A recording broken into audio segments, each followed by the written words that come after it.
Hey, Tony, are you ready to go? I got to warm up. Okay. Got to warm up first for American Family Insurance. I have an accent? I didn't know. So pleased to have them with us, ladies and gentlemen. Sandler and Young. Ladies and gentlemen, Tony Sandler and Ralph Young. Just a traveling along, sing a song, side by side. Yeah, I'll tell you something. Sandler and Young. When love comes in and takes you for a spin. Ooh, la, la, The Tony Sandler Podcast, the story of the amazing career from the man himself. It was a very good year. And now, Tony Sandler. Estoy muriendo de...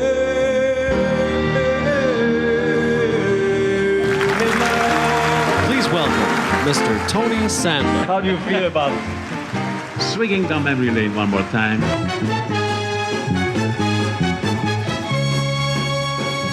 Viva l'amor, ya viva l'amor. Viva l'amor, ya viva la vida. Viva l'amor, ya viva l'amor. Viva l'amor, ya viva la vida. Viva l'amor. American Family Insurance. Excellent. Well, that's how you I warm think up. we're ready to I go. sat with those two guys. They wanted to learn how to sing. And I said, okay, I'm going to teach you a warm-up. And we sat in a big bathtub, those two guys, ugly Hot guys. tub. Ugly guys, two of them, ugly. And we're sitting there, and I said, okay, repeat after me, American Family Insurance.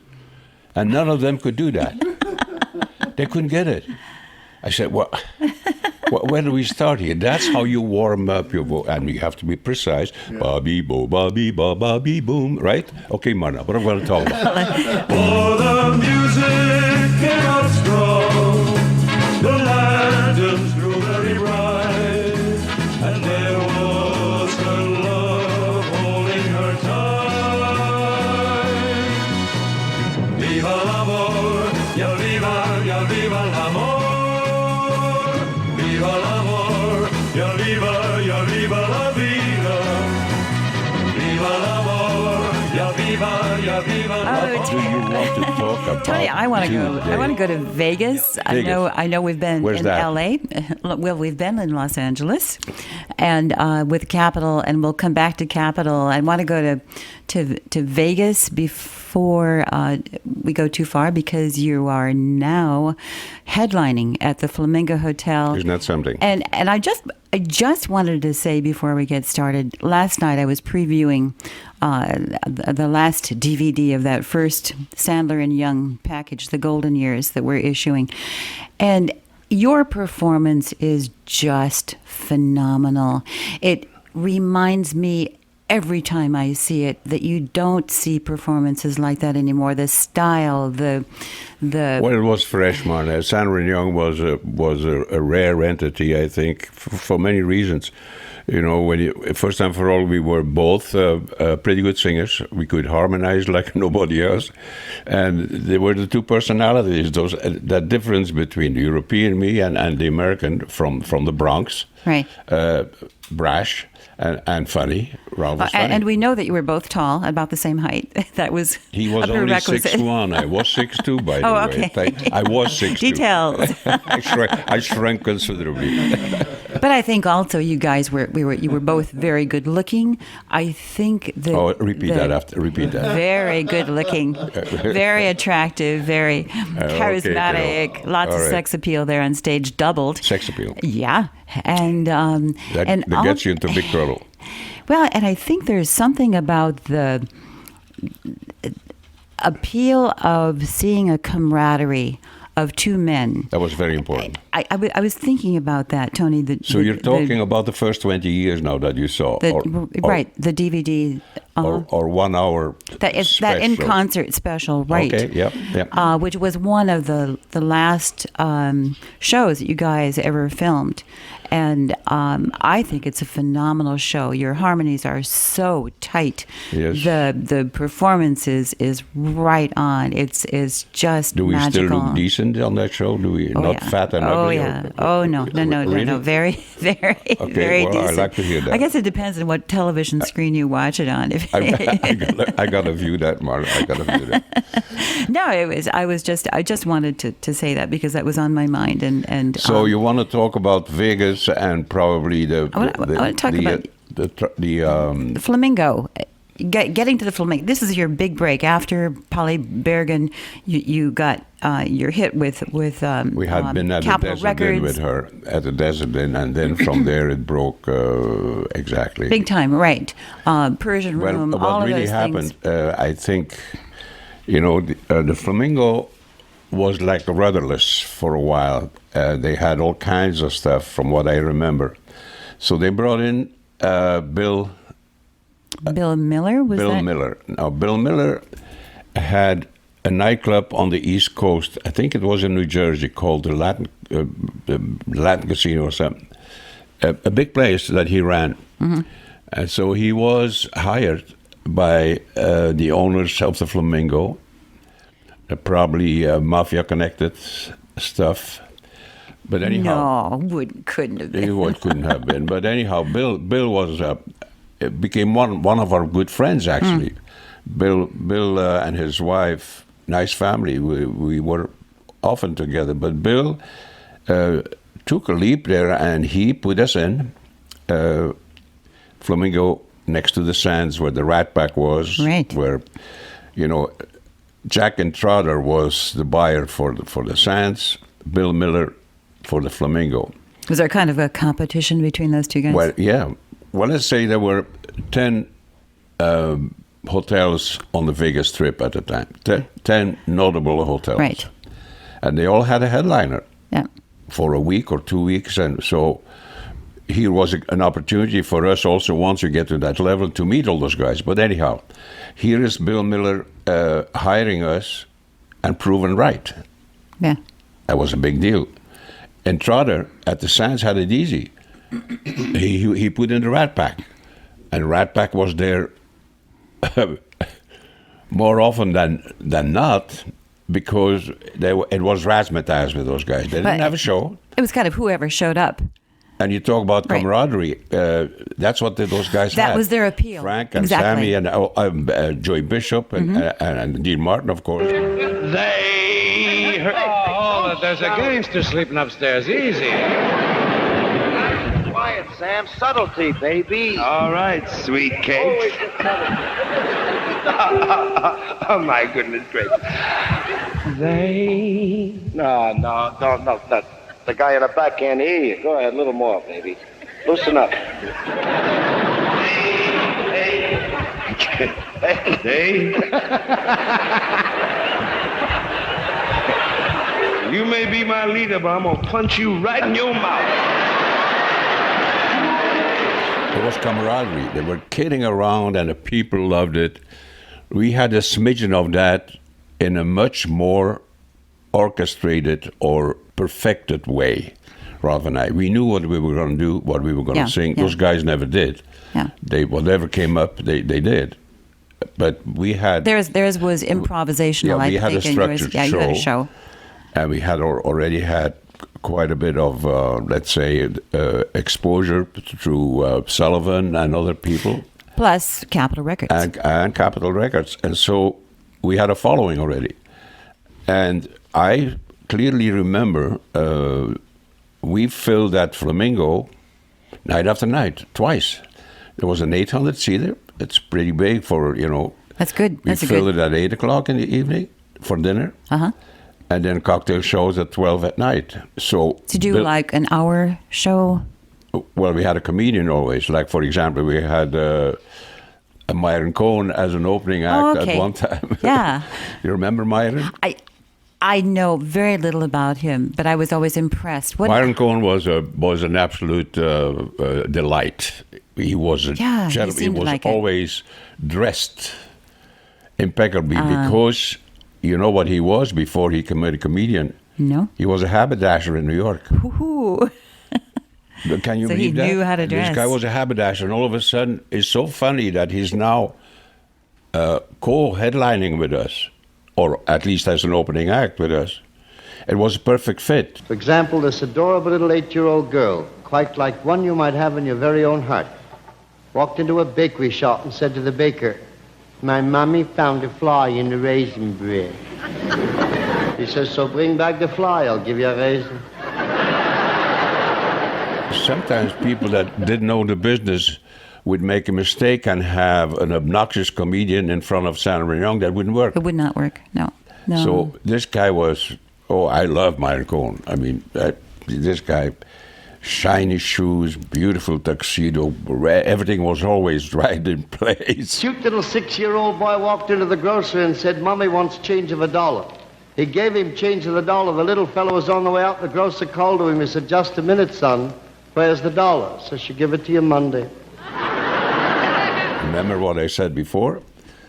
Our bosses, the mafia, said, no blue material, none, zero. The sign was in your dressing room, wasn't it? Yeah, it was there. Yeah. They didn't want to make any waves with their audience. Yeah. And they knew their audience, and it was our audience. They were Midwesterners, people from Minneapolis, from Chicago, from Kansas, from all over the place, well-dressed people. That changed too, by the way, over the years that I was in Vegas, because when Howard Hughes came in, remember Howard bought the Desert Inn? He was this flying ace deal. So when Howard Hughes came in, things changed. I mean, they aced out a lot of the mafia influence, and then came in, for example, new buildings, new hotels that were built with penny stock. Yeah. And that changed the whole environment, actually. I saw that happen during the 20 years from 63 until 83 that I was connected to Las So Vegas. did you ever meet any of the mafia people? Did you get along with them? Was there a relationship Always got there? along with them. Why I have no alternative? They have some bulging in their vest. I mean, I don't want to deal with that.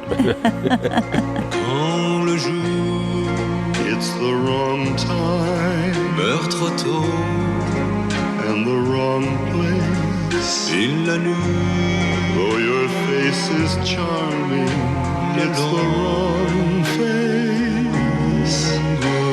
It's not perfect, but such a charming face that it's all right with me. Mon amour perdu, plus d'espoir. It's the wrong song dans ma vie, in the wrong style. Though your smile is lovely, it's the wrong smile.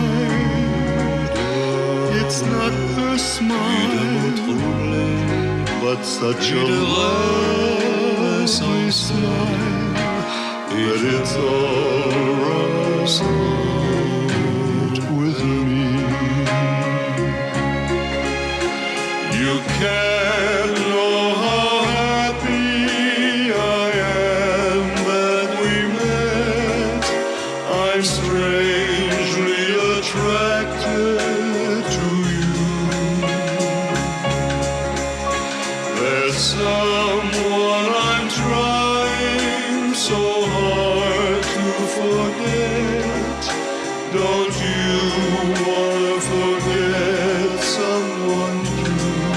I know you have a fun story from I think it's from Detroit, from the Rooster Tail. Oh, the Rooster Tail was sure. That was great. Rooster Tail was right on the river there that separates Detroit from Canada. Beautiful place, actually. So one night we're performing there, and as usual, they always came in late. So the front table, right in front of the stage, I remember, it was a dinner theater, was empty when we walked on stage. Empty. It's weird. That's very strange. Yeah. So all of a sudden, they get in, they sit down, 3-4 guys, extremely well dressed, with at least 5 or 6 blondes around it. Or they all were blondes for some reason. I don't know why that was. It's truly, they were always blondes that they had, their entourage. So there's a pretty fat guy sitting right up front at my feet. The stage was kind of low, and then the table's in front of us. So I remember this guy sitting there smoking a fat cigar while we're performing. So that smoke is coming up in my nose as I'm singing. I'm like a couple of feet away from this guy. So we're doing the Italian medley or something, or the French-English medley. Ralph sings the English songs, I sing the other ones. And this guy looks up at me, sucked on his cigar, he said, "Hey, Sonny, talk English."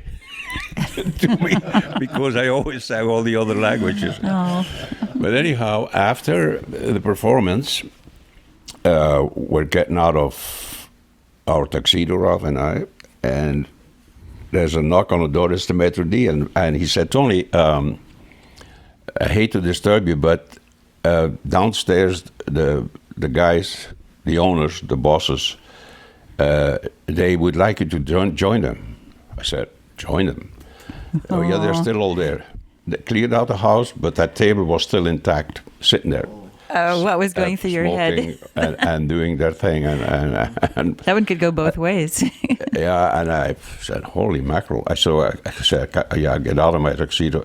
You better do it, Tony. You better come down, okay?" Go down there, and I walked to that table, and they all stand up. Men and women there, they all stand up and had a seat opened by the mafia boss there, and give me a hand, an applause, as I walked in. Pretty sweet. Yeah, that's sweet. So I sat down next to him, and he said, "Signore Sandler, mi è piaciuto moltissimo quando hai cantato I canzoni in italiani. Sir, it has pleased me so much that I heard you sing our beautiful language, our Italian language." Oh. I said, "Well, signore, grazie, grazie, mi piacere. It's my joy, my."